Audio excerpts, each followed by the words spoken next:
মাসুদ খান ভাই, আপনি জানেন যে গতকাল বিএনপির দিক থেকে একটা নতুন দিক আমরা দেখলাম, সেটা হলো অন্তর্বর্তী সরকার নিরপেক্ষ কিনা এই নিয়ে সংশয় শঙ্কার কথা বিএনপির মহাসচিব বলেছেন। তিনি আরো বলেছেন যে বিবিসি বাংলাদেশে দেওয়া সেই সাক্ষাৎকারে তিনি আরো বলেছেন সরকার নিরপেক্ষ থাকতে না পারলে নিরপেক্ষ সরকারের প্রয়োজন হবে। তিনি আসলে কি বোঝাতে চেয়েছেন, কি বার্তা দিলেন তিনি অন্তর্বর্তীকালীন সরকারের কাছে? আমার একটা টেক অবশ্য আছে, সেটা আপনার টেকটা শুনে আমি হয়তো এটার মধ্যে এটা একটু বলতে চেষ্টা করবো। কারণ আপনি আমাদের যদি আলোকিত করেন যে আসলে মির্জা ফখরুল ইসলাম আলমগীর কি বার্তা দিতে চাইলেন।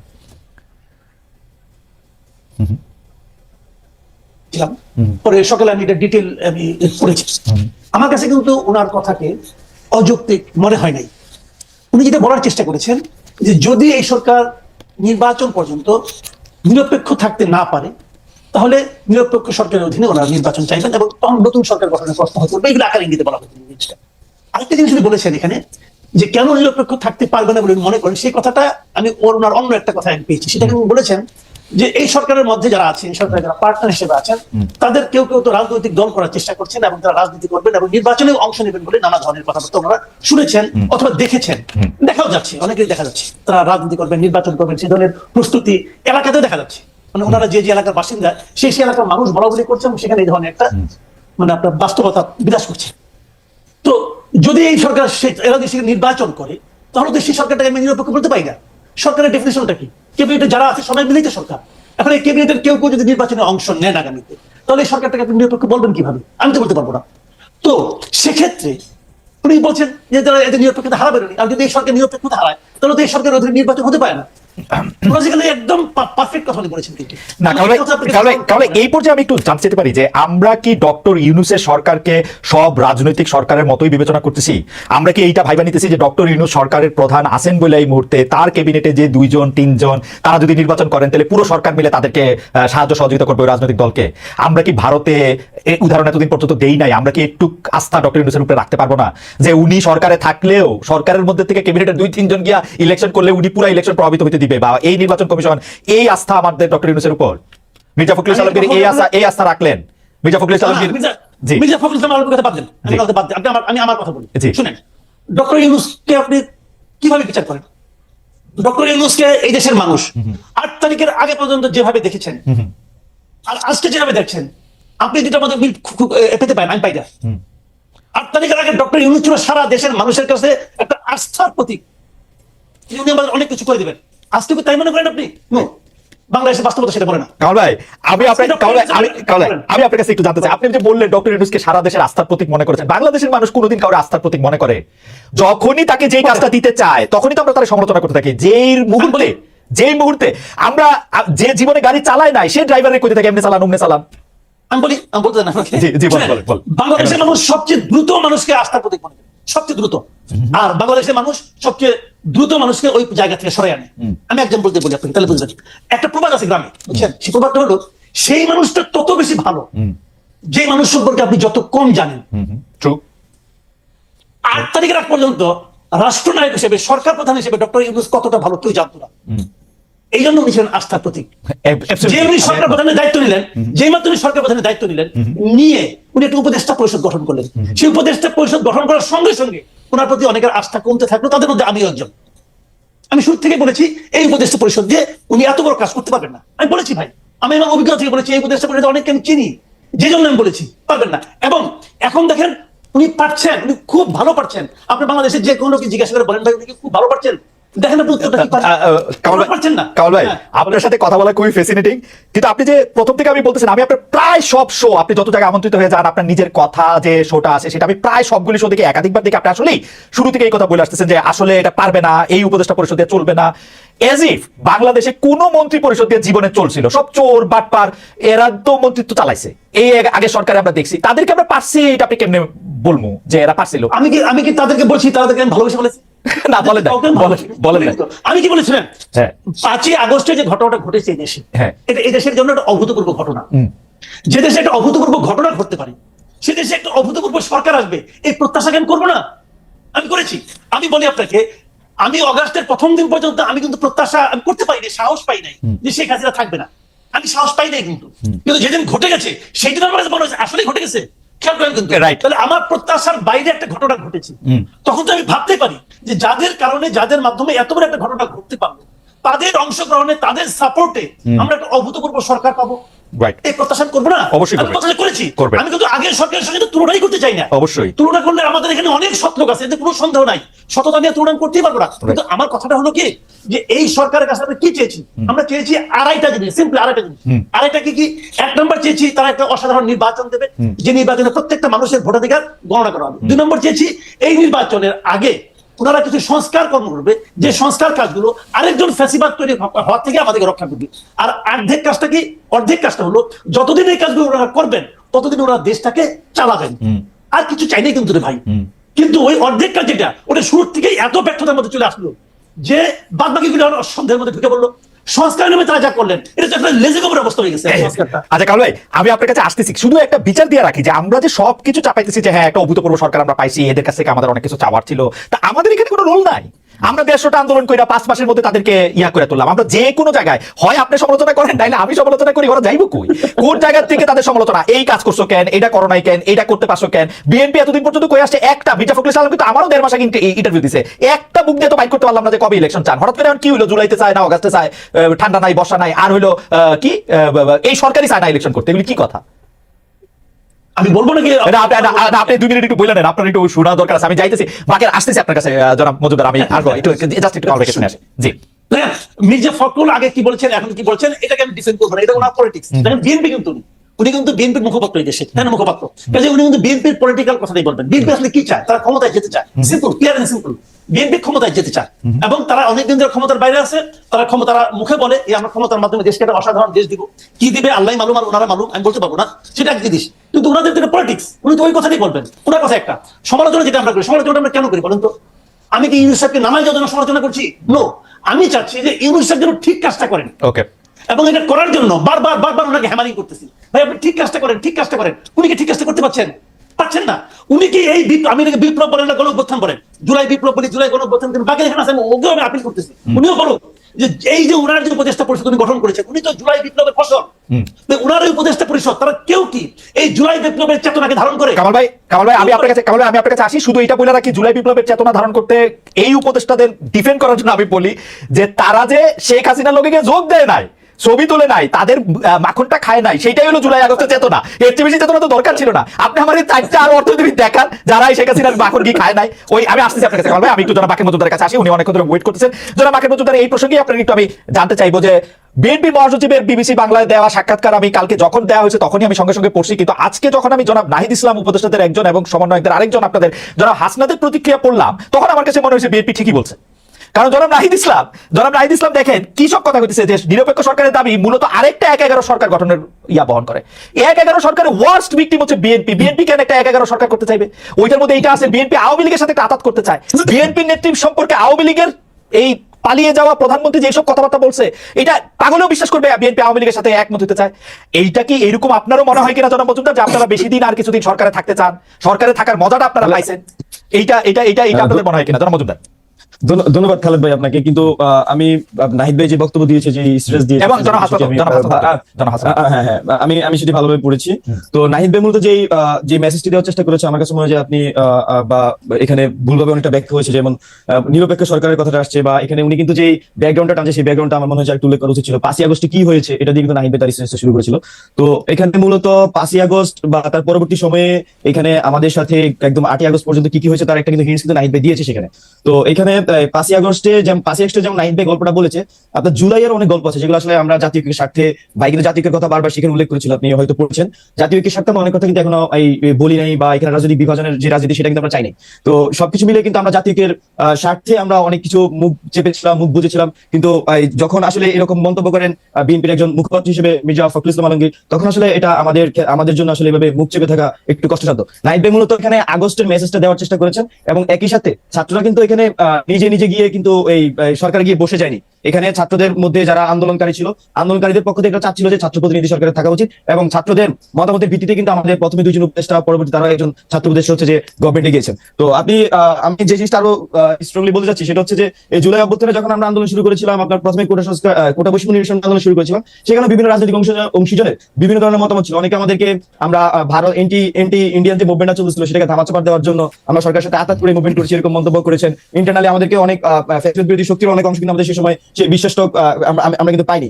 তো আবার একই সাথে এখানে 18ই জুলাইয়ের কথা যদি বলি, 18 জুলাই কিন্তু এখানে বড় বড় রাজনীতি স্টেক হোল্ডার অনেকেই আমাদের সাথে আসলে এই ছাত্রদের সাথে যখন গুলি চলছিল, 16 তারিখে গুলি চলছে, আবু সাইদ শহীদ হয়েছে, তারপরে একে শহীদ হচ্ছে, 17 তারিখ শহীদ হচ্ছে, 18 তারিখ শহীদ হচ্ছে, 18 তারিখে আমরা বড় রাজনৈতিক স্টেক হোল্ডার গুলো থেকে সেই সাপোর্টটা পাইনি। সেটা একদম কিন্তু সাধারণ ছাত্ররা কিন্তু মাঠে জীবন দিচ্ছিল এবং লড়াই করে যাচ্ছিল।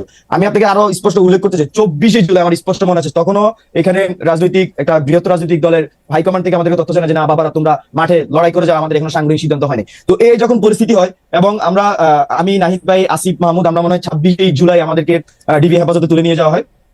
24 জুলাই কনভারসেশন আমি আপনাকে বললাম। তো এরকম ভাবে কিন্তু আমরা পুরা মুভমেন্টে শেষ মুহূর্তে এসে আমি একটু সময় নিচ্ছি, শেষ মুহূর্তে এসে সবাই একত্রে আমরা কিন্তু 5 আগস্ট ঘটিয়েছি। কিন্তু বাস্তবতা হচ্ছে আসলে বাংলাদেশের মানুষ যে ভোগান্তিটা ভুগেছে বিগত 15-16 বছর ধরে, সেখানে কিন্তু বিএনপি বৃহত্তর রাজনৈতিক দল হিসেবে বা বৃহত্তর বিরোধী রাজনৈতিক দল হিসেবে, শক্তি হিসেবে তাদের কিন্তু অনেক ধরনের নানা ধরনের ভূমিকা আমাদের কাছে মনে হয়েছিল যে পালন করার সুযোগ ছিল। কিন্তু আমরা জুলাইয়ে এসে কিন্তু এই বাস্তবতা দেখেছি আসলে কেন আসলে এই আগের আন্দোলনগুলো ফসল পাচ্ছিল না। তো এখানে আসলে নেতৃত্বের বিষয়টা থাকে। যেমন আবার একই সাথে আমি 5 আগস্টে যে জিনিসটা ঘটেছে, ছাত্রদের সাথে প্রতারণার ঘটনা, আমরা মনে করছি এটা প্রতারণার মধ্যে ঘটেছে। যখন আমাদের উপর গুলি চলছিল তখন পুলিশ গুলি থামেনি। আমরা শাহবাগে আমার স্পষ্ট মনে হচ্ছে শাহবাগ থেকে আমরা সংসদ ভবন দিকে মুভ করতেছিলাম, তখন আমাদের কাছে তথ্য এসেছে যে রাজনৈতিক অংশীজনগুলোর বড় বড় দলগুলোর একটা বড় অংশ হচ্ছে ক্যান্টনমেন্টে গিয়ে সেখানে ক্ষমতা ভাগাভাগির দর কষাকষির আলাপ চলছিল। তো সবকিছু মিলে ছাত্রদেরকে তখন মাইনাস করার চেষ্টা করা হচ্ছিল। এখনো কিন্তু ছাত্রদেরকে কিন্তু আমরা মনে করছি যে বিভিন্ন ভাবে অসহযোগিতার মধ্যে দিয়ে বিভিন্ন জন, আমরা সবার কথা বলবো না, একটা বড় অংশ ছাত্রদের দেশ সহযোগিতা করে যাচ্ছে। নাহিদ ভাই মূলত ব্যাকগ্রাউন্ড টেনে, আমি একটু শেষ করি, নাহিদ ভাই মূলত ওনার ব্যাকগ্রাউন্ড টেনে, আন্দোলনের ব্যাকগ্রাউন্ডে খুব শর্ট আকার বাই টেনে মূলত তার এই রাজনৈতিক যে বাস্তবতা বা বাংলাদেশের যে বাস্তবতা সেটা জনগণের সামনে নাহিদ ভাই কিছু উপস্থাপন করার চেষ্টা করেছে। জনাব মজুমদার, আমার 2-3টা প্রশ্ন আছে, আপনি যদি এক এক করে আপনার বক্তব্য থেকে আপনি বলেন যে আপনি জুলাই আগস্ট আন্দোলনের কথা বলছিলেন যে বড় বড় রাজনৈতিক দলগুলো আপনাদেরকে মাঠে থাকার কথা বলে তারা বাইরে ছিল, সেই ক্ষেত্রে আমরা কি ধরে নিব যে রাজনৈতিক দলগুলোর সমর্থন আপনারা পান নাই? মানে দুই হচ্ছে রাজনৈতিক দলগুলো এটা ব্যাখ্যা দিতে গিয়ে এটা বলেছিল যে যেহেতু এটা সর্বজনের আন্দোলন, এটাকে পলিটিক্যাল আন্দোলন যাতে শুরু থেকে মনে না হয় সেজন্য তারা পিছনে থেকেছেন। এই কথা কি অসত্য কিনা? 3, বারবার বলা হচ্ছে যে শিবির আপনাদেরকে অনেক বেশি সাহায্য করেছে, জামাত ইসলামী অনেক বেশি আপনাদের সঙ্গে ছিল, সেইটা আপনারা কত বেশি এইটাকে মনে করেন যেটা ঠিক? এবং আপনারা যে ক্যান্টনমেন্টে গিয়ে ভাগাভাগির কথা আপনি বলেছেন এবং নাহিদ ইসলাম এটা বললেন, এই বিষয়টা কি আপনারা প্রমাণ করতে পারবেন? এই বিষয়টা কিন্তু অনেক বড় এলিগেশন, কারণ 5 আগস্ট শেখ হাসিনা যাওয়ার আগেই আপনারা এলিগেশন তুলতেছেন যে 3 আগস্ট তারা গিয়ে সেখানে ভাগাভাগি করছিলাম, আপনারা বিএনপিকে মিন করতেছেন। সর্বশেষ আমি যেটা বলতে চাই যে আপনারা এই কথা বলতেছেন যে ছাত্রদেরকে মাইনাস করার কথা, কিন্তু বিএনপি তো জাতীয় সরকারে গেলে আপনাদের আসলে জাতীয় সরকারে যাওয়া হইতো না, বা ওইটা নাহিদ ইসলাম সাহেবও বলেছেন। এবং আপনারা আন্দোলনের অন্যান্য যারা স্টেক হোল্ডার তারা তো আপনাদের উপর সকল কিছু ছেড়ে দিয়ে চলে আসলেন হচ্ছে বাইরে। আপনারা কিভাবে এখন বলেন যে অন্যরা, মানে একটু যদি আপনি বলেন, আমি আপনার কাছে একটু শুনতে চাইবো জনাব মজুমদার। আচ্ছা, আপনি প্রথমেই প্রশ্ন করেছেন যে রাজনৈতিক দলগুলো কি আন্দোলনে ছিল কিনা অংশ ছিল। অবশ্যই আন্দোলনের রাজনৈতিক দলগুলোর যারা সমর্থক ছিলেন, আমরা মনে করি একদম মাঠ পর্যায়ে থেকে শুরু করে রাজনৈতিক দলগুলোর সমর্থক আন্দোলনে ব্যাকবোনের মতো ছিলেন। আমরা দেখেছি আমাদেরকে বিভিন্ন পর্যায়ে সহযোগিতা করেছেন। আমি আপনাকে যে কথাটা বলেছি সেটা হচ্ছে সাংগঠনিক সিদ্ধান্ত আকারে কিন্তু আমরা যখন আন্দোলন চালাচ্ছিলাম তখন আমরা কিন্তু সাংগঠনিক লিডারশিপের সাথে বিভিন্ন সময় যোগাযোগ করতাম। তো দেখা যাচ্ছে যে আমি বলবো না যে অবশ্যই আন্দোলনে রাজনৈতিক দলগুলোর অনেক বৃহত্তর ভূমিকা ছিল, এটা অবশ্যই স্বীকার তো করবোই। আমি বলছি যে কিছু কিছু মোমেন্টাম ছিল, ওই মোমেন্টাম গুলো যখন আন্দোলনের দিক ঠিক করছিল তখন আমি কিছু পয়েন্ট আপনাকে আমি বলেছি। এটা কিন্তু আমি পুরো আন্দোলনের কথা বলিনি আপনাকে, আমি কিন্তু বলেছি যে খুবই নির্দিষ্টভাবে 24 জুলাই কথা বলেছি। আমি আপনাকে 18 জুলাই কথা বলেছি। 24 জুলাই থেকে আপনাদের লক্ষ্যে সরকার পতন ছিল। আমাদের যখন এখানে আপনার 16 তারিখে আমাদের শিক্ষার্থীদের উপর গুলি চালানো হয়, 17 তারিখে আমাদের ভাইদেরকে হত্যা করা হয় এবং 18 তারিখেও আমাদের উপর গুলি চালানো হয়, 19 তারিখে গুলি চালানো হয়, 19 তারিখে আমাদের লিডারশিপের একটা বড় অংশকে গুম করে ফেলা হয়। তো তার পরবর্তীতে আমাদের কাছে কিন্তু বিষয়টা ক্লিয়ার হয়ে গেছিল এবং 19 তারিখে গুম হওয়ার যে প্রেক্ষাপটটা ছিল যে তৎকালীন যে ফ্যাসিস্ট গভর্নমেন্টের আপনার আইনমন্ত্রী ছিলেন, উনি আহ্বান করেছিলেন যে ছাত্রের সাথে বৈঠকের, কিন্তু আমরা কিন্তু তখন খুব স্পষ্টভাবে জানিয়েছিলাম যে গুলির সাথে সংলাপ নয়। সেই প্রেক্ষিতে দেখা যাচ্ছে যে আমাদের লিডারশিপের একটা অংশকে কিন্তু তখন গুম করে ফেলা হয় এবং আমরা কিন্তু তখন আমাদের কাছে বিষয়গুলো ক্লিয়ার হয়েছে। জি, সরকার পতনেরই আন্দোলন করতেছিলেন 24 তারিখ। জি 24 তারিখে আমরা সরকার পতন আন্দোলনে ছিলাম মেন্টালি। জনগণ আমরা মনে করছি এবং এই সময় রাজনৈতিক দলগুলো আপনাদেরকে আসলে এইটা বলার বা বোঝানোর পরও তারা আপনাদেরকে সহযোগিতা করে নাই, এটা আপনার মেন করতে। আমি বলবো যে রাজনৈতিক দলগুলোর যারা সমর্থক এবং সাংগঠনিক দায়িত্ব ছিলেন বিভিন্ন পর্যায়ে, তারা আমাদেরকে যথেষ্ট সহযোগিতা করেছেন, তারা মাঠের মধ্যে সেই কাজটি করেছেন, কিন্তু আমরা নেতৃত্ব পর্যায়ে থেকে আসলে গ্রিন সিগন্যাল পাইনি, যেটাকে আসলে গ্রিন সিগন্যাল আকারে আমরা বলছি। সেটা কিন্তু অবশ্যই আমরা অগাস্ট মাসে গিয়ে কিন্তু সেটা পেয়েছি। সেটা এই একটা আমরা ইসে এসেছি। আপনারা মনে করছেন যে এটা জুলাইতে পেলেই ভালো হতো? হ্যাঁ, এটা কিন্তু 18 জুলাই যদি আমরা পেতাম হয়তো আমাদের এই মানে আমার এটা অগাস্টের ইতে যাওয়া হতো নাকি, আমরা যেটা মনে করছি অগাস্টের 5 তারিখ লাগতো, তার আগে হওয়ার সম্ভাবনা বা সুযোগ ছিল। এই সময় রাজনৈতিক দলগুলো একটা হালুয়া রুটির ভাগে ছিল সরকারের সাথে, না না, আমি আমি সেটা স্পষ্ট না, তবে আমাদের কাছে যে তথ্য ছিল আমি সেটা আপনাকে উপস্থাপন করার চেষ্টা করেছি খুবই শর্টলি। বাট আমরা যদি আমাদের কাছে মনে হচ্ছে যদি আমরা 18 জুলাই বা 17 জুলাই সেই গ্রিন সিগন্যাল সকল পর্ষদ থেকে পেতাম, তাহলে আসলে আমাদের এই ডিসিশন নিতে অনেক বেশি সুবিধা হতো। তারপর আমরা যেটা সবসময় আন্দোলনের চেষ্টা করছি সেটা হচ্ছে জনগণের ভাষাকে বোঝার চেষ্টা করছি, মাঠের অবস্থা আমরা বোঝার চেষ্টা করছি, সেই হিসেবে মানুষের ভাষায় কিন্তু আমরা ট্রান্সলেট করে আমাদের কর্মসূচির মাধ্যমে রূপান্তর করার চেষ্টা করছি। আপনারা কিন্তু একটা জিনিস খুব স্পষ্টভাবে দেখেছেন আশা করি, যে 3 আগস্ট যখন আমাদের 3 আগস্ট যখন আমাদের এক দফা ঘোষণা হয়, তখন কিন্তু প্রথমে আমাদের যে শহীদ মিনারে আমি সঞ্চালনা করছিলাম, নাহিদ এক দফার ঘোষণা দেয়, তখন শহীদ মিনারে নাহিদ ভাই যখন বক্তব্য দিচ্ছিলেন, মানুষজন ওনার ওই বক্তব্যের মাঝামাঝি সময় যে এক আঙ্গুল তুলে ফেলছিল পুরো শহীদ মিনারে, মানে প্রেশারটা কিন্তু মাঠ থেকেই ছিল। তো সেই সময় রাজনৈতিক দলগুলো ক্যান্টনমেন্টে গিয়ে আসন ভাগাভাগি করছিল। না না, এটা 3 আগস্ট আমি আপনাকে বলছি না, আমি আসন ভাগাভাগির কথা বলিনি ভাই। আমি যেটা বলেছি যে নাহিদ ভাই তার স্ট্যাটাস উল্লেখ করেছে আপনার 5ই আগস্টে যখন আমরা রাস্তায়, তখন হচ্ছে যে রাজনৈতিক দলগুলোর একটা অংশ হচ্ছে যে আপনার ক্যান্টনমেন্টে চলে গিয়েছিল এবং ছাত্রদেরকে সেখানে কিন্তু রাজনৈতিক দলের অংশটা কোথায়? আমি নাহিদ ইসলামের স্ট্যাটাস থেকে বরং পড়ি।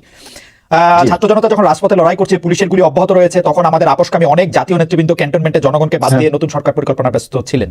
এটা কারা, মানে কোন রাজনৈতিক গ্রুপ? এখানে আপনার এখানে তো আমার তো বাহিনী মনে আসছে না, তবে বিএনপি প্রতিনিধি ছিল, তারপর হচ্ছে যে আরো বেশ কয়েকটি দলের প্রতিনিধি ছিল, যেখানে ছাত্রদেরকে 3 বা 4 জন সমন্বয়কের নাম তখন আমরা স্কুলে দেখছিলাম, কিন্তু তারা আসলে ছাত্র সমন্বয়ক ছিলেন না, বা আমাদের যারা নেতৃস্থানীয় ছিল তাদের সাথে আসলে তখন ওই যোগাযোগটা হয়নি। তো এই বিষয়টি আসলে আমাদেরকে তো এই সময় মর্মাহত করেছি। জামাত শিবিরের অবস্থান কিরকম ছিল সে সময়?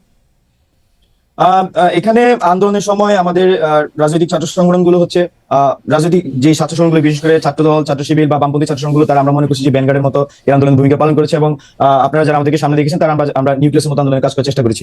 তো এখানে 24 তারিখের গ্রিন সিগন্যালের কথা যেটা বলতেছেন, 24 জুলাই গ্রিন সিগন্যাল যেটা কথা বলতেছেন, যেটা বিএনপি থেকে আসে না, সেটা কি জামাত থেকে আসছিল? গ্রিন সিগন্যাল কি জামাত? না, এখানে আন্দোলনের মধ্যে হচ্ছে বিভিন্ন বলা চলে যে বিভিন্ন পর্যায় ছিল। হ্যাঁ, এক এক পর্যায়ে আমরা আসলে এক এক ধরনের সহযোগিতা পেয়েছি। তো এখানে আমি যেটা উল্লেখ করেছি সেটা 24 জুলাই, সেটা একটা কনভারসেশন আমি আপনাকে করার চেষ্টা করেছি, বলার চেষ্টা করেছি, তবে এটা খুবই এরকম উল্লেখযোগ্য না যে আমি একই সময় আরেকটা রাজনৈতিক দলের সাথে আমাদের যোগাযোগ হচ্ছিল কিনা। জি, ধন্যবাদ। না, আমি এটা ঠিক আসলে বুঝতে পারছি না, আপনার কাছে আমি আবার আসবো। আরেকটা জিনিস একটু যদি আপনি বলেন, এই কথা আপনিও আপনার বলার মধ্যে বলেছেন, এবং নাহিদ ইসলাম সাহেবের স্ট্যাটাস আমি দেখতে পাচ্ছি 3 আগস্ট থেকে আমরা বলে আসছি আমরা কোনো প্রকারের সেনা শাসন বা জরুরি অবস্থা মেনে নিব না। এই প্রস্তাব আপনাদেরকে কে দিতেছিল, সেনা শাসন বা জরুরি অবস্থা? হ্যাঁ, সেটাই বলছিলাম। আমরা যখন ডিবি হেফাজত থেকে ছাড়া পাই, আমরা যেটা চেষ্টা করি যে আসলে মানুষজন এই মাঝখানে তো আমরা আসলে নেটওয়ার্ক থেকে বিচ্ছিন্ন ছিলাম। তো নেটওয়ার্ক থেকে বিচ্ছিন্ন থাকার ফলে তো আমরা যেটা করেছি, আমাদের যারা আরো আন্দোলনকারী ছিলেন তাদের সাথে আমরা যোগাযোগ করার চেষ্টা করেছি, এবং ওই সময় রাজনৈতিক যে পরিক্রমা যেটা চলছিল সেটা আমরা বোঝার চেষ্টা করছিলাম। তো এখানে আমাদের একটা সংশয় ছিল মনে, যদি এখানে আমরা তো আসলে তখন যে আর্মির অবস্থান সেটা আমাদের 3 আগস্ট ক্লিয়ার ছিল। তো এটা আমাদের কাছে একটা সংশয় ছিল আসলে এখানে 111 হওয়ার পসিবিলিটি। আপনি যদি আমাকে একটু সাহায্য করেন, কারণ আপনারা ইয়াং জেনারেশন, আমি আপনাদেরকে খুবই ভালোবাসি, এবং আমি মনে করি যে 5 আগস্টে শেখ হাসিনার পালাতে হয়েছে, আপনারা রক্তের বিনিময়ে রক্ত সমুদ্রে দাঁড়িয়ে, এবং আরো অনেক সাংঘাতিক কিছু হতে পারতো। আমরা আজকে বাকের মজুমদারের সাথে কথা বলতেছি, কামাল ভাই, বাকের মজুমদারও এখানে মারা যেতে পারতো, কারণ ও সবসময় রাস্তায় ছিল।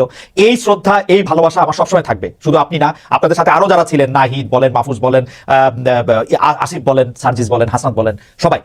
কিন্তু ঘটনা হইতেছে যে আপনারা যে কথাগুলি বলতেছেন সেগুলো আমরা বুঝতে পারতেছি না কেন। যেমন আপনি বলতেছেন যে 3 আগস্ট থেকে আমাদের কোনো প্রকার সেনা শাসন বা জরুরি অবস্থা আমরা মেনে নিব না, 3 আগস্ট থেকে আমরা বলে আসছি।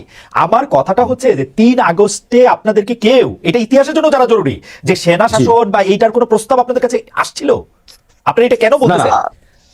এখানে আমরা আশঙ্কা করছিলাম, যেহেতু আমরা আন্দোলনে ফেস আকারে ছিলাম, আমাদের সাথে বিভিন্ন অংশীজন কিন্তু যোগাযোগ করছিলেন, বিশেষ করে আমরা যখন এক দফা ঘোষণার প্রস্তুতি নিচ্ছিলাম, তখন আসলে হোয়াট উইল বি নেক্সট কোশ্চেনটা কিন্তু আমাদের সামনে ছিল। তো এখানে জনগণের মধ্যে যে আমরা আশা আকাঙ্ক্ষা প্রত্যাশা দেখেছি, এবং মানুষ কিন্তু গুলি করলো, সে একজন ওই পুলিশের ভিডিওটাই আসলে সত্যি ছিল, একটা ভাইরাল ভিডিও হয়েছিল। তো সেই প্রেক্ষিতে আমাদের কাছে মনে হচ্ছিল যে এখানে মানে শেখ হাসিনার মানে এই পতন ছাড়া এখানে আমরা নিজেদের শপথ করেছি আমরা ফিরে যাবো না। যেই আমাদেরকে বারবার ক্যান্টনমেন্টে যেতে বলা হলো, আমরা যেতে অস্বীকার করি। 3 আগস্টের কথা বলা হচ্ছে, বারবার ক্যান্টনমেন্টে কে যেতে বলতেছিল আপনাদের? এটা কোথায় আপনি পড়েছেন? আমি নাহিদ ইসলাম সাহেবের স্ট্যাটাস পড়তেছি। আমাদের এটা 3 আগস্টের ভাই বলছেন যে আমরা 3 আগস্ট থেকে বলে আসছি আমরা কোনো প্রকার সেনা শাসন বা জরুরি অবস্থা মেনে নেব না। আমাদেরকে বারবার ক্যান্টনমেন্টে আমরা যেতে অস্বীকার করি। শেষ পর্যন্ত বঙ্গবন্ধু আলোচনা এবং বার্গেনিংয়ের মাধ্যমে আমাদেরকে বারবার ক্যান্টনমেন্টে, জি, এখানে 2টা সেন্টেন্স আলাদা। 3 আগস্টের থেকে বলে আসছে সেটা যেমন এটা একটা আলাদা সেন্টেন্স, আর পরেরটা যেটা বলছে সেটা মূলত 5 আগস্ট পরবর্তী সময়ে। আমি তো পুরো পরিক্রমার সাথে কানেক্টেড। 5 আগস্ট থেকে আপনারা ক্যান্টনমেন্টে যেতে চান নাই? 5 আগস্ট আপনারা এখানে আমাদের 5 আগস্ট পরবর্তী সময়ে আমাদেরকে ক্যান্টনমেন্টে যাওয়ার জন্য আহ্বান করা হয়েছিল। তো এখানে আমরা তখন সিদ্ধান্ত নিয়েছিলাম আমরা ক্যান্টনমেন্টে যাব না, আমরা হচ্ছে যে সেটাই বলতে আমরা- চাচ্ছি সেটাই বলতে চাচ্ছি যে 5 আগস্টে আপনাদেরকে ক্যান্টনমেন্টে যেতে বলা হয়েছে, তখন আপনারা বলছেন যে আপনারা ক্যান্টনমেন্টে যাবেন না, তাই তো? জি জি জি জি তারপরে আপনারা পরে 5 আগস্ট পরবর্তী সময়ে আমি আপনাকে এক্স্যাক্টলি না, আমরা ক্যান্টনমেন্টে যাইনি, ক্যান্টনমেন্টে আমরা যাইনি, ক্যান্টনমেন্টে বঙ্গভবনে যাওয়া হয়েছিল। ভাই পড়ার লাইনে খুবই স্পষ্ট করেছেন, শেষ পর্যন্ত বঙ্গভবনে আলোচনা ও বার্গেনিং এর ওকে, মাধ্যমে ক্যান্টনমেন্টে যাইতে বলা হয়েছিল কি 5 আগস্ট শেখ হাসিনা পালা যাওয়ার পরে? সেটাই বুঝতে চাইছিলাম, হ্যাঁ, পালা যাওয়ার আগে নাকি? হ্যাঁ, সেটাই। পালা যাওয়ার পরে। পালিয়ে যাওয়ার পরে। ওকে, জনাব হাকিম মজুমদার, আসছি আবার আপনার কাছে। আপনাকে অনেক ধন্যবাদ। জনাব মাসুদ কামাল, এই কথা ঠিক যে আপনি বারবার প্রশ্ন করছেন এই সরকারের বা উপদেষ্টাদের কার্যক্রম, লেজিটিমেসি, তারপরে তাদের স্পিরিট সম্পর্কে, কিন্তু আমি এই কথাটা বলতে চাইছিলাম যে আপনি উপদেষ্টাদের কথা বলছেন যে তারা কে জুলাই আগস্টের স্পিরিট আসলে কেমনে ধারণ করে। তা আমার কাছে সাধারণ একটা লিটমাসের কথা আমি বলছিলাম, যেহেতু তারা শেখ হাসিনার সুবিধার জায়গা থেকে শেখ হাসিনার সাথে তারা হাত মেলান নাই, শেখ হাসিনার ইয়াতে খপ্পরে গিয়া পড়েন নাই, বা ভালোবাসায় গিয়া পড়েন নাই, বা সেই জন্যই তো তাদেরকে বলা যেতে পারে যে তারা এই স্পিরিটের মধ্যে ছিলেন। আপনি একটু কন্টিনিউ করেন, আমি পরের প্রশ্নটা একটু করতেছি আপনাকে। এটা না, আপনার এই লজিকটা এখানে আমি মনে করি গ্রহণযোগ্য নয় এই কারণে শেখ হাসিনার সঙ্গে ছবি তুলে নাই এমন লোকের সংখ্যাই কিন্তু বেশি। শেখ হাসিনার সঙ্গে যে তেল মারে নাই এমন লোকের সংখ্যাই এই দেশে বেশি ছিল। তো আমি বলেছি যারা তেল মারে নাই, যারা তার সঙ্গে ছবি তুলে নাই, তাদের মধ্যে যোগ্যতা, এক একটা কাজের জন্য এক একজন লোক যোগ্য হয়, সেই যোগ্য লোকটাকে যোগ্য জায়গায় বসানো হয় নাই। সে কারণেই আমি এই সরকারের সাফল্য নিয়ে সন্দেহ পোষণ করেছিলাম। আমি আপনাকে একটা সিম্পল উদাহরণ দিয়ে বলি, এই বাকের মজুমদার, আপনি বললেন যে ও রাজপথে ছিল, ঠিক আছে ছিল, ও রাজপথে থাকাকালীন যাই ওকে বলতেন যে বাকের তুমি ভাই আন্দোলনটা খুব মন দিয়ে করো, কারণ যদি তুমি এই আন্দোলন করে শেখ হাসিনার পতন ঘটাতে পারো, তাহলে আমরা নূরজাহান বেগমকে দায়িত্ব দেবো যে সেই স্বাস্থ্য ব্যবস্থাকে ঠিক করার জন্য। ও কি বলতো আপনাকে? ভাবেন তো একটা কথা, ও কি বলতো? ভাই নূরজাহান বেগম জিনিসটাকে, উনি কে? উনি স্বাস্থ্য ব্যবস্থা কি বুঝেন? উনি কিভাবে একটা এরকম গণঅভ্যুত্থানের পর একটা নতুন সরকারের স্বাস্থ্য ব্যবস্থাকে ঠিক করবেন? সেই কাজটা কিন্তু করা হয়েছে। নূরজাহান বেগম কি গৃহবধূ একজন মানুষকে ঘরের থেকে ডেকে এনে ওনাকে দেওয়া হয়েছে স্বাস্থ্য ব্যবস্থা ঠিক করে। কিন্তু কামাল ভাই, এইটা তো লিডারের চয়েস। আমরা কিন্তু দেখেছি যে কোচ অনেক সময় সবচেয়ে ভালো আপনি তো আমার পয়েন্টে বলে দিচ্ছেন ভাই, আমি তো ওই কথাটাই বলছি, লিডারের চয়েস। জি, and that was the tragedy. আমাদের লিডারের একটা ব্যাড চয়েস, আমাদের লিডার এমন একটা চয়েস, ওই চয়েসটা দেখার পরেই তো আমি মন্তব্য করেছি যে এরা পারবে না, চয়েসটা ভালো হয়নি। উনি চয়েস করার সময় উনি সিরিয়াস ছিলেন না। আমি এই কথাটাই বলছি, বারবার বলি যে আমরা যে গভর্নমেন্টটা পেয়েছি, একটা নর্মাল গভর্নমেন্ট এবং একটা গণঅভ্যুত্থানের গভর্নমেন্ট আকাশ পাতাল পার্থক্য হবে, তার প্রত্যেকটা চিন্তা, তার প্রত্যেকটা আচরণের মাধ্যমে। অথচ আমরা একটা তারা হবে শার্প, তারা হবে তাৎক্ষণিক। আমরা একটা গভর্নমেন্ট পেয়েছি, লেথার্জিক গভর্নমেন্ট। আমি এই কথাটাই বলেছি, এবং তারা নন সিরিয়াস গভর্নমেন্ট। আপনি দেখেন, আমি একটা সিম্পল একটা উদাহরণ বলি আপনাকে। আপনি তো অনেক লোকের অনেক ইন্টারভিউ নিয়েছেন, দেখেছেন। আপনি নুরুল কবির সাহেব যে ইন্টারভিউটা নিলেন আমাদের ইউনূস সাহেবের, বলা হয়ে থাকে এই যাবৎকালে এটা হলো বেস্ট ইন্টারভিউ। আমিও তাই বলি। কিন্তু ভাবেন তো, যখন নাকি উপদেষ্টাদের যোগ্যতা নিয়ে, ওনার যোগ্যতা নিয়ে নুরুল কবির প্রশ্ন করলেন, উনি কি বললেন? উনি বললেন যে আমি তো এই জগতের লোক না, আমাকে জোর করেছে নিয়ে এসেছি, আমি কিছু জানি না, আমি বোঝার চেষ্টা করতেছি, দেখতেছি কি হয়, দেখি কতটুকু করা যায়। তারপর যখন বলেন যে আপনার উপদেষ্টা তো অনেক কিছু পারছেন না, ওনাদেরকে আমি কি বলবো, আমি নিজেও তো পারি না, তো ওনাদেরকে আমি কিভাবে বলবো? আপনার এই কথাগুলো শুনতে মনে হয় যে না, কি বিনয়ী লোক, কি সুন্দর লোক, নিজের কথা স্বীকার করলেন। আপনি আমাকে বলেন ভাই, এটা কি ট্রায়াল এন্ড এরর ভিত্তিতে কাজ করার জায়গা? না কামাল ভাই, আমি একটু আপনার কাছ থেকে শেখার জন্যই একটু আপনার এই জায়গাটা থেকে বলি যে ডক্টর ইউনূস এটি অকপটে স্বীকার করেছেন যে তার তাড়াহুড়া ছিল, তিনি সব লোককে চেনেন না, তাকে এই লোককে নিতে হয়েছিল। কিন্তু আপনি তো আরেকটা জিনিস খেয়াল করবেন কামাল ভাই, ওনাকে কিরকম জায়গায়, কিরকম একটা বাইনারির মধ্যে হাঁটতে হয়েছে। তিনি আওয়ামী লীগের লোক নিতে পারবেন না, তিনি বিএনপির লোক নিতে পারবেন না, তিনি এক্সট্রিম বাম লোক নিতে পারবেন না, তিনি এক্সট্রিম ডান লোক নিতে পারবেন না। তাকে মাঝামাঝি কিছু লোককে পছন্দ করতে হয়েছে। এর মধ্যে কিছু লোক ভালো থাকতে পারে, কিছু লোক খারাপ থাকতে পারে, কিন্তু তার ইন্টেনশন নিয়ে আমরা কেন প্রশ্ন তুলবো? আপনি দেখেন এতগুলি কোশ্চেন যদি কামাল ভাই আপনাকেও দেই, এতগুলি কোশ্চেন আপনাকে দিলে আপনার জন্য কঠিন হবে। আমি বলি আপনাকে, শুনুন, আপনি চমৎকার প্রশ্ন করেছেন। ইন্টেনশন অবশ্যই ইম্পর্টেন্ট। আপনি একটা ভালো ইন্টেনশন নিয়ে একটা খড়ের গাদায় একটা মেসেজ কাঠি জ্বালাই দেন, জ্বলবে না আগুনটা ভাই? জ্বলবে। ইন্টেনশনে কিন্তু আগুন নিভাবে না, রাইট? ইন্টেনশনে কিন্তু তাপ কমাবে না, রাইট? সেই তাপটা তো আমার গায়ে লাগতেছে। আপনি শুনেন, সারল্য, ভদ্রতা, নম্রতা, এটা কিন্তু যোগ্যতার বহিঃপ্রকাশ নয়। আপনি একটা যুদ্ধে নেমেছেন, আপনি সেই যুদ্ধে আপনি পারছেন না রে ভাই। আপনি বলছেন যে আমি দেখি ট্রায়াল এন্ড এরর। শুনেন, আপনার সামনে থেকে তার ছিল, খোলা তার। একজন আপনাকে বললো ভাই তারটার মধ্যে কি ইলেকট্রিসিটি আছে? আপনি বলেন ঠিক আছে, হাত দিয়ে দেখি তো ইলেকট্রিসিটি আছে কিনা। আপনি হাত দিয়ে দেখবেন? আপনি তো হাত দিয়ে দেখেন, যদি থাকে তাহলে এটা ধরবো না, তো ধরলে তো আপনি মরে যাবেন না ভাই। কিন্তু আপনি তো পুরো জাতিকে সঙ্গে নিয়ে হাত দিচ্ছেন। এটা কিন্তু ব্যক্তিগত চাওয়া পাওয়ার বিষয় না। আমি আপনাকে বলি, শোনেন, প্রত্যেকটা ক্ষেত্রে এই ঘটনাগুলো ঘটছে। তো আপনি কোন ক্ষেত্রে আপনি বলেন? আপনি জীবনে অনেকদিন সাংবাদিকতা, আপনি বলেন তো অর্থ বছরের মাঝামাঝি আইসা শতাধিক পণ্য এবং সেবার উপর আপনি ভ্যাট এবং সম্পর্ক শুল্ক জারি করছেন, কার সঙ্গে আলাপ করে করছেন? ওকে, আপনি কার সঙ্গে আলাপ করে করছেন? আমি একটু আগের থেকে আসি, কারণ ভাই সেইটা হচ্ছে যে আপনি বলতেছেন যে এটা একটা যুদ্ধ, কিন্তু আমি তো দেখতেছি সেটা হচ্ছে যে তিনি আসছেন শান্তিরক্ষা মিশনে। আমাদের শান্তিরক্ষা মিশন আর্মির যখন আফ্রিকায় যায় তারা যুদ্ধ করতে যায় না, তারা শান্তিটা বজায় রাখতে যায়। তাদেরকে তো একটা নিরপেক্ষ জায়গায় ডক্টর যুদ্ধ করতে আসেন না। আচ্ছা আচ্ছা, খুব ভালো, আপনি চমৎকার উদাহরণ দিচ্ছেন। হ্যাঁ। আমি এই চমৎকার উদাহরণ দিচ্ছি, একটা মন্দ উদাহরণ দিই আপনাকে। জি, জি। যে শান্তিরক্ষা মিশনের সমস্ত মসজিদের ইমাম এবং পাদ্রীদের না পাঠিয়ে সেনাবাহিনীকে পাঠায় কেন ভাই? কারণ এটা আপনি আমার বুঝান। যদি যুদ্ধ লাগে যুদ্ধ করবে, শান্তিরক্ষা যুদ্ধ লাগলে যুদ্ধ লাগলে যুদ্ধ করবে। That is the point. G. That is the point. যুদ্ধ তো লেগে আছে সারা দেশে, মানুষকে জিজ্ঞাসা করেন না তার পকেটে কি যুদ্ধ লাগছে কিনা, বাজারে যে দেখেন না যুদ্ধ লাগছে কিনা, যুদ্ধ লেগে আছে। না, কিন্তু কামাল ভাই আপনি এর আগেরটা না বললে কেমনে হবে? 15 বছর আওয়ামী লীগের দুঃশাসন, তার আগ পর্যন্ত বিভিন্ন প্রতিষ্ঠান ধ্বংস হওয়া, পুরা 2024-এর এপ্রিল মাস থেকে একের পর এক আন্দোলন, নানা ধরনের বিষয়াদি, জুলাই আগস্টে কোনো কিছু কাজ না করা, এগুলি আপনি দ্রব্যমূল্যের জন্য একটু সাফার আমরা করবো না, একটু আমরা দিব না? মানে আমি এর আগে যে দেশটাতে থাকতাম জার্মানিতে, তারা তো 15 বছর ডাস্টবিনের খাবার খায় দেশটা ঠিক করলো। ওকে, তাহলে আপনি প্রত্যেকটা বাজারের আশেপাশে 20-30 টাকা ডাস্টবিন রাখেন। না না আমাদের বাজার পাচ্ছ না, এখান থেকে নিয়ে যাও। তারা কিন্তু কিছু স্যাক্রিফাইস আমরা করবো না, কিছু স্যাক্রিফাইস আমরা করবো না। কিছু কতটুকু, কিছু কতটুকু, কিছুটা কার জন্য কিছু, কার জন্য কিছু? যে বাণিজ্য মন্ত্রী দায়িত্ব নেওয়ার 1 মাসের মাথায় সয়াবিন তেলের দাম ওই সিন্ডিকেটের স্বার্থে 8 টাকা বাড়ায় দেয়, তার কিছু? নাকি যে লোক 1 লিটার তেল কিনতে যে 3 বার পকেটের টাকা করে, তার জন্য কিছু? আপনি কার কথা বলতেছেন ভাই? সাধারণ মানুষ, এই দেশের মানুষের, আপনার একজন উপদেষ্টা যে আলী ইমাম মজুমদার, সে বলতেছে জিনিসপত্রের দাম বেড়েছে কিন্তু মানুষের কষ্ট হবে না। ওই লোক কষ্টের কি বুঝে?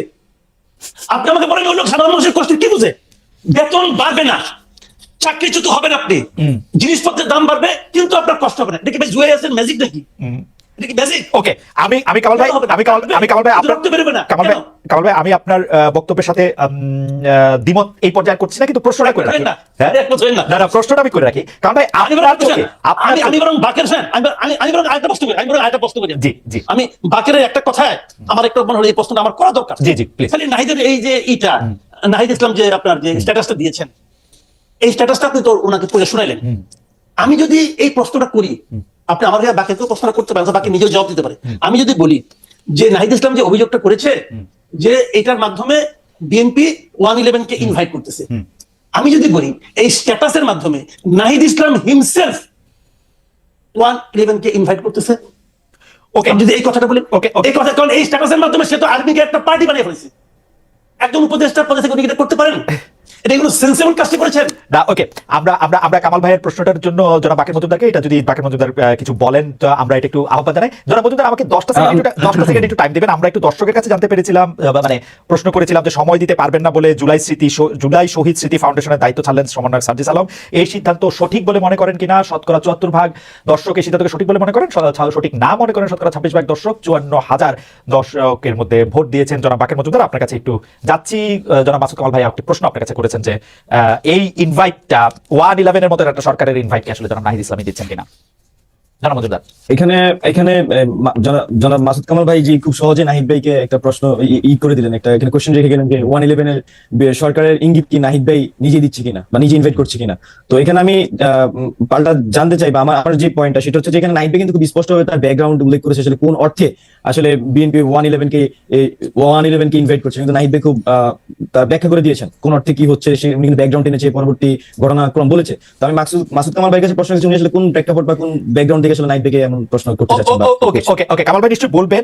আমি একটু বোঝার জন্য, জনাব মজুমদার আসলে আপনাদেরকে প্রশ্ন করা, আপনারা এত বেশি জনপ্রিয়, আপনাদেরকে প্রশ্ন করা এখন একটা, কারণ আমার ফ্লাডেড হয়ে যাচ্ছে যে আমি আপনাকে আসলে ঠিকমতো প্রশ্ন করছি কি করছি না সেটা নিয়ে। আমি শুধু বোঝার জন্য বলতেছি। আমি আবার পড়ি জনাব নাহিদ ইসলামকে। জনাব নাহিদ ইসলাম বলেছেন যে আমরা চেয়েছিলাম ফেসিবাদ বিরোধী রাজনৈতিক দলগুলো ও নাগরিক সমাজের সমন্বয়ে একটা জাতীয় সরকার। তারপরে তিনি বলছেন জাতীয় সরকার হলে ছাত্রদের হয়তো সরকারে আসার প্রয়োজন হতো না। মানে রাজনৈতিক দলগুলো নাগরিক সমাজের সমন্বয়ে একটা জাতীয় সরকার, সেটা আপনারা কাকে মিন করেছেন? মানে কারা সরকার আসে নাই? মানে এটা জাতীয় সরকারটা কে? মানে পরের লাইনে আছে জাতীয় সরকার অনেকদিন স্থায়ী হবে এই বিবেচনায় বিএনপি জাতীয় সরকার আসতে রাজি হয় নাই। তো বিএনপি রাজি হয় নাই, তার জন্যই কি আর কোনো রাজনৈতিক দলকে ইনভাইট করা হয় নাই, নাকি বিএনপি রাজি হয় নাই বলেই অন্য কোনো সরকার রাজনৈতিক দলগুলো আসে নাই? এখানে না, শুরুতে হচ্ছে 5ই আগস্টে আমরা যখন বিএনপির শীর্ষস্থানীয় নেতৃবৃন্দের সাথে কথা বলি, তখন আমরা আসলে এই জাতীয় সরকারের আহ্বান করি।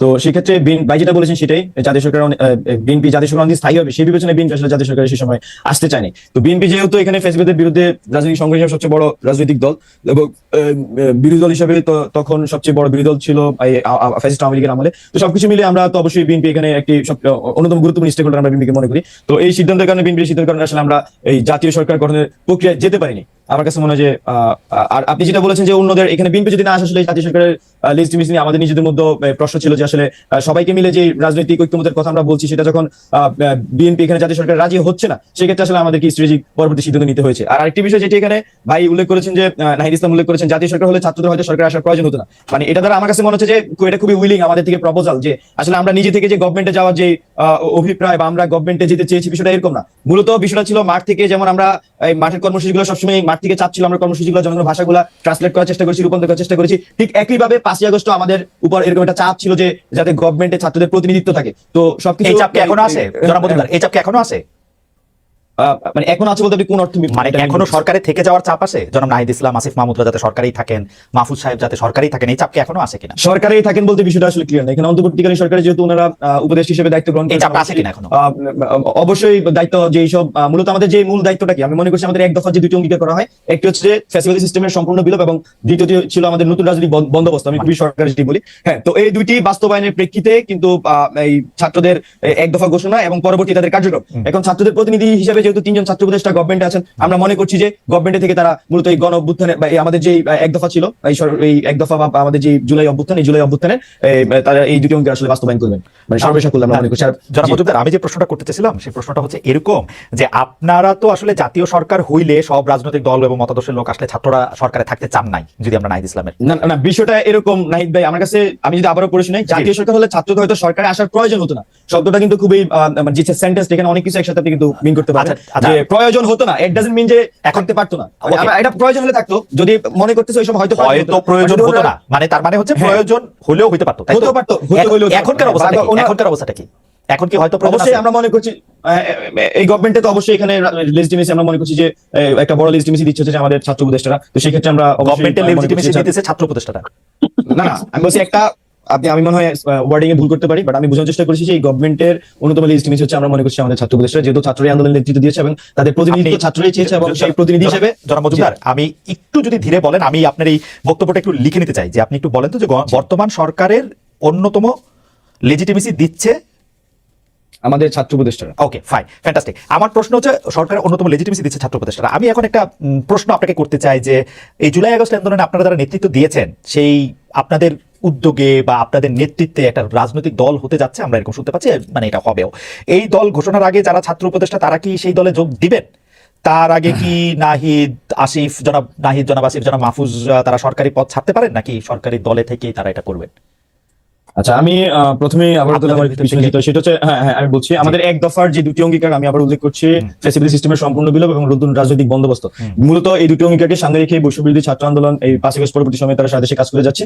তো বৈষম্যবিরোধী ছাত্র আন্দোলন থেকে যখন দুইজন সমন্বয়ক ছিলেন যে আমাদের নাহিদ ইসলাম এবং আসিফ মাহমুদ, তারা যখন গভর্নমেন্টে চলে গিয়েছেন তখন তারা কিন্তু গভর্নমেন্টের হয়ে তাদের দায়িত্ব পালন করছেন। আর বৈষম্যবিরোধী ছাত্র আন্দোলন অন্য যারা নেতৃবৃন্দরা ছিলেন তারা মূলত দুটি অঙ্গীকারকে সামনে রেখে তারা বাকি সব কাজগুলো করে যাচ্ছেন। এখন আমাদের মাঠে থেকে 5 আগস্ট পরবর্তী সময়ে জনগণের আশঙ্কা বলি, জনগণের চাপ বলি, ছাত্রদের চাপ বলি, একটা নতুন রাজনৈতিক দলে কিন্তু আমাদের উপর একটা সেই চাপ আছে। তো এখন আমরা বৈষম্যবিরোধী ছাত্র আন্দোলন, আমি যেটা বলছি আমাদের এক দফা যে দুটি অঙ্গীকার, সেই দুটি অঙ্গীকার বাস্তবায়নের লক্ষ্যে কাজ করে যাচ্ছে। আমাদের রাজনৈতিক দলের বিষয়টি এখনো বিবেচনাধীন আছে, এখন এই বিষয়ে এখনো সম্পূর্ণ সিদ্ধান্ত হয়নি, আমি সেটা বলবো। আর আপনি যেটা বলেছেন যে এখানে আমাদের যারা ছাত্র উপদেষ্টারা গভর্নমেন্টে আছেন, আমরা মনে করছি যে ছাত্র উপদেষ্টা গভর্নমেন্টে আছেন সেখানে তারা আমাদের ছাত্রদের প্রতিনিধিত্ব করছেন গভর্নমেন্টে, এবং হচ্ছে যে এক দফা দুটি অঙ্গীকার, সেই দুটি অঙ্গীকার বাস্তবায়নে তারা কিন্তু সেখানে কাজ করে যাচ্ছে। আর রাজনৈতিক দলের সাথে তাদের নতুন রাজনৈতিক দলের সাথে তাদের যে আপনি যে সম্পর্কের কথা বলছেন যে বা তারা আসবে কিনা, হ্যাঁ সেই বিষয়টিও আমি মনে করছি যারা গভর্নমেন্ট আছে তারা আসলে এই নতুন রাজনৈতিক দলে আসার সুযোগ কম। আর সেক্ষেত্রে যদি তারা কখনো রাজনৈতিক দলে আসতেই পারেন, বাংলাদেশের নাগরিক হিসেবে রাজনৈতিক অধিকার আছে, যদি কখনো রাজনৈতিক দলে আসে অবশ্যই গভর্নমেন্টে থাকবে না, সেভাবে আসলে রাজনৈতিক দল আসবে। আমি বলতে বলছি ইন্টারিম গভর্নমেন্টকে, যদি রাজনৈতিক দল করে তাদের আসলে গভর্নমেন্টে না থেকেই তারা রাজনৈতিক দল করবে, তাই তো? অবশ্যই। আপনাকে অনেক ধন্যবাদ। আমি একটু জনাব মাসুদ কামাল ভাই আপনার কাছে আসি। জনাব মাসুদ কামাল ভাই, অনেকগুলি বিষয় নিয়ে আসলে কথা বলা যায়, আপনি বলেও আসতেছেন, কিন্তু নতুন বিষয় নিয়ে আপনার কাছ থেকে জানতে এটা একটা সুবিধা। সেটা হচ্ছে যে বর্তমানে যে কথা হচ্ছে মুজিববাদ, জিয়াবাদ কথাটা আমি জীবনে শুনি নাই। মুজিববাদ কথাটা আমরা ইউনিভার্সিটিতে যখন ছিলাম তখন ছাত্রলীগকে মুজিববাদী ছাত্রলীগ আমরা বলতাম, যারা আমরা ছাত্রলীগ করতাম না তারা। একটু বাইরে বলে রাখি, আমি অবশ্য ছাত্রদলও করতাম না, এই বাইরে আমাকে ফালানোর দরকার নেই। কিন্তু মুজিববাদী এই মুজিববাদ এবং এই জিয়াবাদ এই ব্যাপারটা কি আসলে, মানে এই বাদগুলি কোথেকে আসতেছে আপনি এটা খেয়াল আচ্ছা, করেছেন? আমি আপনাকে বলেন, এই ছাত্র যারা বলেন না, ওনাদেরকে আমি জিজ্ঞাসা করি হ্যাঁ। যে শেখ হাসিনা সরকার তো গত 17 বছর মোটামুটি টানা ছিল, এই সময় তারা কখনো শেখ হাসিনার মুখে মুজিববাদ শব্দটাকে শুনেছে কিনা, এটা আমি একটা জানতে চাই। আমি মনে করতে পারি না। জিয়া রহমানের সরকার, জিয়া রহমানের দল অনেক দিন ধরে রাজনীতি করেন। এই জিয়া রহমানের কোন একজন কর্মীর মুখে, নেতাবাদ দেন, কোন একজন কর্মীর মুখে এত বছরে কেউ কখনো জিয়াবাদ শব্দটা শুনেছে? জিয়াবাদটা তো নগদ মনে পড়তেছে না, কিন্তু আপনি এটা ঠিক কইছেন। মুজিববাদ শব্দটা না কইলে হাসিনা তো বছরের নাম দিয়ে দিছিল মুজিবীয় বর্ষ, জায়গার জোনের নাম দিয়ে দিছিল। আমি ওগুলোকে প্রশংসা করছি না, আমি বলছি জানেন এগুলো বলার জন্য আমাদের এই পাটোয়ারি সাহেব এখন আমাদের জ্ঞান দিচ্ছে।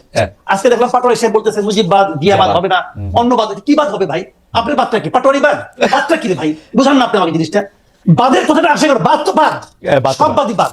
না, উনি যেটা বুঝাতে কামাল ভাই, আমি যেটা বুঝছি, জনাব পাটোয়ারি যেটা বুঝাতে চাইছে, আপনি যে এখন ওনাদেরকে সমালোচনা কইরা আপনার সমালোচনার ফসল বিএনপির ঘরে উঠতেছে, সেইটাতে আমরা এটা পছন্দ করতেছি না।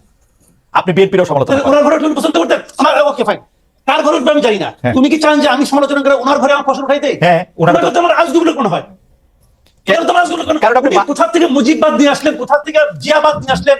যে লোক জিয়াবাদ ক্রিয়েট করতে পারেন তার ঘরে উঠা উচিত। উনি কোথায় আসে এত যে কথা বলেন ভাই, এগুলো আমি বলতে চাই না। সিম্পল মানে বিষয়গুলো হলো জানেন, এগুলো বলে আমরা সবসময় বলি একটা কথা, আমি বলি সবসময় যে ভাই আমরা একটা ঐক্যবদ্ধ জাতি চাই। আমি আগে বহুদিন ধরে একই কথা বলতেছি যে বিভক্ত জাতি কখনো অগ্রসর হতে পারে না। শেখ হাসিনা এই 17টা বছর ধরে এই এক আকাম করে গেছেন, জাতিকে উনি ভাগ করতে চেয়েছেন চেতনার নামে, মুক্তিযুদ্ধের নামে, ওনার পিতার নামে দেশটাকে ভাগ করার চেষ্টা করেছেন। জিয়া রহমানের মধ্যে সেক্টর কমান্ডারকে বলে কি উনি পাকিস্তানে চট ছিলেন। আপনার জামাত ইসলামকে নিষিদ্ধ করতে চেয়েছেন, জামাত ইসলামকে দরজা বন্ধ, অফিস বন্ধ খুলতে দেন নাই। এগুলো করেছেন, কেন করেছেন? জাতিটাকে ভাগ করতে চেয়েছেন। ভাবছেন যে ডিভাইড এন্ড রুল, আমি অর্ধেককে ভাগ করে রাখবো, কিছু লোককে দৌড়ের উপর রাখবো, আর বাকিরা আমরা রুল করবো। এখনো সেই একই প্রক্রিয়া আমরা দেখতে পাচ্ছি, জাতিকে ডিভাইড করা। মুজিববাদী একদল লোক, একদল জিয়াবাদী লোক, আর একদল পাটোয়ারিবাদী লোক। ভাই হচ্ছে কি দেশে? হচ্ছে নাকি? আপনি চান কি জুলাই আগস্টের মতো একটা রক্তক্ষয়ী এরকম একটা জিনিসের পরে 15 বছর পরে শেখ হাসিনা এরকম জগদ্দল পাথরের মতো চাইপা থাকার পরে একটা দেশ ক্ষমতায় থাকার পরে আমরা ওই বাইনারি দেখবো যে একবার ইলেকশন হবে বিএনপি জিতবে, আরেকবার ইলেকশন হবে বিএনপি বিরোধী যারা আছে তারা জিতবে, ওইটার মধ্যে থাকবে। আমরা কোনো ধরনের কোনো পরিবর্তন, গুণগত মানগত কিছু পরিবর্তন আমরা চাইবো না, কিছু পরিবর্তন আমরা দেখবো না। না, আপনি আমাকে বলেন তো ভাই, নির্বাচন ছাড়া আপনি পরিবর্তনটা কেমনে করবেন? নির্বাচনটা পরিবর্তন করবো এই যে ইউনূস সাহেবের মতো ভালো ভালো উপদেষ্টা, তারপরে যে ছাত্রদের মতো ভালো ভালো লোকরা ক্ষমতায় থেকে গুণগত মান পরিবর্তন আনবে। তারা সৎ লোক, তারা সততা দিয়ে মানুষকে বুঝাবে। পলিটিক্যাল পার্টিতে তো আমরা দেখছি তারা খারাপ। তাহলে আপনি চাচ্ছেন অরাজনীতিকরণ, বিরাজনীতিকরণ? না, রাজনীতি হবে পরে, ওরা যখন রাজনৈতিক দল করবে, ওরা যখন রাজনৈতিক দল করে আসবে তারপরে হবে রাজনীতি। আপনার কথা বটম লাইন দুইটাই, রাজনৈতিক দল সব খারাপ, রাজনৈতিক দল দরকার নাই, আমরা অরাজনৈতিক দল আনবো, তারা কারো কাছে কোনো জবাব দিয়ে করবে না, ওদের যখন ইচ্ছা হবে ভ্যাট বাড়াই দিবে, যখন ইচ্ছা হবে বই দিবে, যখন বলবে বই কবে দিবেন বলতে পারবো না বই কবে দিব। আজকে আমরা দেখলাম যে বইয়ের ট্রাক ধরা পড়তেছে। কেন ট্রাক ধরা পড়তেছে? এর আগে শুনছি, কেন শুনি নাই? যদি বই আপনি ঠিক মতো দিতে পারেন তাহলে তো বইয়ের ট্রাক এনে বাংলা বাজারে বিক্রি করার দরকার পড়ে না। শিক্ষা উপদেষ্টাকে জিজ্ঞাসা করে যে ভাই আপনি কবে বই দিবেন, আমি বলতে পারবো না কবে বই দিতে পারবো। যে দেশের শিক্ষা উপদেষ্টা বলে যে কবে নাগাদ বই যাবে উনি জানেন না, তারপরে উনি কেমন ব্যক্তিত্বের মানুষ, কেমন লজ্জাহীন মানুষ, তারপরে উনি শিক্ষা উপদেষ্টা থাকেন? আপনি আমাকে বলেন রে ভাই, এদেরকে আমার যোগ্য বলতে হবে ভাই? আপনি আমার শুনেন, ওনাদেরকে আমি খুব ভালোবাসি, কোনো সন্দেহ না, আমি খুব ভালোবাসি। আপনার ভালোবাসাটা একটু কঠিন। আমাকে বলেন, আমি তার চেয়েও ভালোবাসি আমার সন্তানকে, নিজের সন্তানকে। না, আমার পুত্র প্রায় বলে যে বাবা গাড়ি চালানো শিখবো আমি, ওর তো গাড়ি চালানোর বয়স হয় নাই, অথবা বুড়া হয়ে গেছে কিছু একটা। এখন আমি একটা গাড়ি কিনলাম, বললাম যে আমার ছেলে গাড়ি চালাতে চায়, খুব ভালোবাসি, বাবা তুই চালা। আমি পরিবার নিয়ে বসতাম, কি লাভ হবে? ওই পোলা মরবে, আমরা পুরো সপরিবার মরবো, গাড়িও নষ্ট হবে। ঘটনা দিতেই হবে ভাই। অযোগ্য লোকের হাতে গুরুত্বপূর্ণ দায়িত্ব দিলে ঘটনা এরকমই হবে। যোগ্যতা এবং অযোগ্যতা একটা বিষয় আছে, কিন্তু ভালো মানুষদের যোগ্যতা নির্ধারিত হতো তাহলে বাংলাদেশের সব ইমাম আপনি বানাই দিতেন না। কামাল ভাই, আপনি যোগ্য মানুষের কথা বলতেছেন, ভালো মানুষের কথা বলতেছেন, কিন্তু আমার খুব জানতে ইচ্ছে করতেছে আপনি কিসের সাপেক্ষে তুলনাটা করতেছেন? আমাদের 53 বছর বয়সে সাপেক্ষটা কি? মানে কারে আপনি ভালো মানুষ দেখে এদেরকে আপনি খারাপ মানুষ বলতেছেন, কারে আপনি ভালো অ্যাডমিনিস্ট্রেটর দেখে এদেরকে খারাপ অ্যাডমিনিস্ট্রেটর বলতেছেন? আপনি কি জাহিদ মালিকের সাথে তুলনায় বর্তমান স্বাস্থ্য উপদেষ্টারে আপনি খারাপ বলতেছেন? শুনেন, আপনি যেটা বলছেন সেটা তো এক ধরনের যুক্তি, এবং এটা মনে করেন বাজারে তো যুক্তি আছে, সুযুক্তি আছে, কুযুক্তি আছে, আছে না? এটা থাকে, কোনো সমস্যা নেই আমার সাথে। বাট আমার কোশ্চেনটা হলো কি, আমার ভালোত্বটা হলো প্রত্যাশার কাছাকাছি কারা আছে।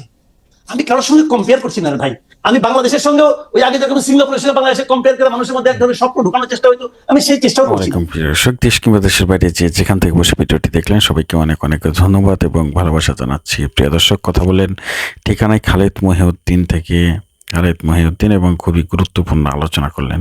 প্রিয় দর্শক, বর্তমান বাংলাদেশের পরিস্থিতি নিয়ে আলোচনা করলেন, সেই সাথে কোন পথে যাচ্ছে বাংলাদেশ সেই বিষয় নিয়ে আলোচনা করলেন। উপস্থিত ছিলেন সিনিয়র সাংবাদিক মাসুদ কামাল এবং বৈষম্য বিরোধী ছাত্র আন্দোলনের কেন্দ্রীয় নেতা। প্রিয় দর্শক, আজকের এই লাইভ টক শোটি আপনাদের কাছে কেমন লেগেছে অবশ্যই কমেন্টে জানাবেন। সবাই ভালো থাকবেন, সুস্থ থাকবেন। ভিডিওটি শেষ করছি। আসসালামু আলাইকুম।